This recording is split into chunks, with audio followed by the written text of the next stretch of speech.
Assalamualaikum warahmatullahi wabarakatuh. Sahabat Islam, setelah Rasulullah meninggal dunia, para sahabat selalu memutuskan segala sesuatu dengan ijtihad. Ijtihad adalah istilah dalam Islam yang merujuk pada upaya para ulama untuk memahami dan menafsirkan hukum-hukum agama berdasarkan sumber-sumber hukum Islam seperti Al-Quran dan hadis-hadis Nabi Muhammad SAW. Para sahabat Nabi memiliki peranan penting dalam melakukan ijtihad. Sebelum mengetahui alasan para sahabat melakukan ijtihad, hendaknya mengetahui pengertian dari ijtihad terlebih dahulu. Ijtihad adalah mengerahkan kekuatan maksimal untuk mencapai kesimpulan pengetahuan tentang suatu hukum yang sairi yang aplikatif dari dalilnya yang rinci dengan cara menggali hukum istinbat al-hukaim dari sumbernya. Alasan para sahabat melakukan ijtihad. Ijtihad sudah ada sejak zaman Nabi SAW. Hal ini turut dilakukan para sahabat, tabi'in, dan ulama yang hidup setelah itu. Ada beberapa alasan para sahabat melakukan ijtihad. Berikut di antaranya. 1. Wafatnya Rasulullah SAW. Yusuf Al-Qaradawi dalam kitabnya, Min Ajli Sahwatin Rasyidah Tujadiduddin wa Tanhadu Bid-Dunya, mengemukakan bahwa gerakan ijtihad muncul sejak masa kepemimpinan Nabi Muhammad SAW. Dalam sebuah hadits yang diriwayatkan oleh Mu'az ketika diutus Rasulullah SAW ke Yaman, beliau bertanya, "Dengan apa engkau akan berhukum, jika mereka memintamu untuk menghukumi sesuatu?" Mu'az menjawab, "Dengan kitabullah.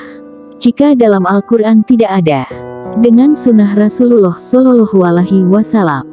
Jika dalam sunnah tidak ada, saya akan berijtihad dengan akal, dan saya sekali-kali tidak akan bersumpah." Rasulullah SAW memuji dan membenarkan jawabannya. Sejak saat itulah, jika Nabi Muhammad SAW tidak ada, maka para sahabat melakukan ijtihad. Bahkan, setelah masa kepemimpinan Rasulullah berlalu, para sahabat banyak yang melakukan ijtihad dalam memecahkan berbagai persoalan berdasarkan pada nas-nas Islam atau petunjuk-petunjuknya secara umum. 2. Kekhawatiran sahabat saat hadapi persoalan hukum. Dikutip dari buku Hukum Islam karya Hendra Sudrajat DKK, para sahabat mengkhawatirkan persoalan dalam masalah hukum setelah sepeninggal Rasulullah SAW, maka dari itu para sahabat melakukan ijtihad. Permasalahan tersebut mulai dari hilangnya Al-Quran karena penghafal Al-Quran banyak yang gugur dalam perang, namun tulisan Al-Quran masih tercecer seperti di pelepah kurma dan kulit binatang. Terjadinya perbedaan pendapat dari para sahabat terkait Al-Quran, sehingga dikhawatirkan akan terjadi perubahan pada Al-Quran.